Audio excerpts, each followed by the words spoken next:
তোমাদের আমরা দোয়া চাই যেন আমরা এবার জামাত ইসলামীর পক্ষ থেকে আমি আব্দুল মতিন মাগুরা 1 আসনে জামাতের পক্ষ থেকে আমাকে মনোনয়ন দিয়েছে।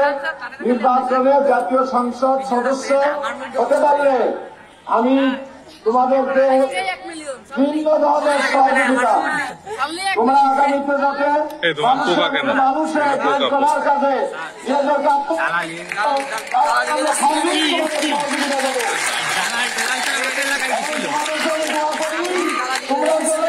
আগামী দিনে এই দায়িত্ব গ্রহণ করতে পারো।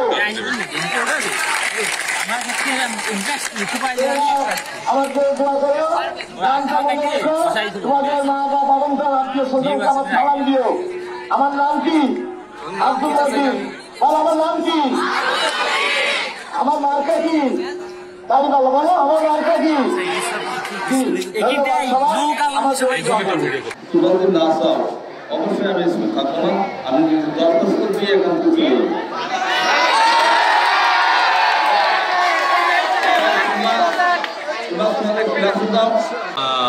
আমার কাছে মনে হয়েছে যেটা তাদের আমার মনে হয় ঠিক হয় নাই, এবং আমি বলছি, তারা বলছে যে না আমাদের এটা ওনারাও ভুল কি করছে স্বীকার করছেন যে আপনাদের জন্য আমি আজকে এই যে আমার যে এইটা স্কুলে যে একটা পরিস্থিতি সৃষ্টি হয়েছে আপনাদের কারণে, তারাও দুঃখ প্রকাশ করছে আমার কাছে, বলছে যে না আমরা আসলে আমাদের ভুল হয়ে গেছে।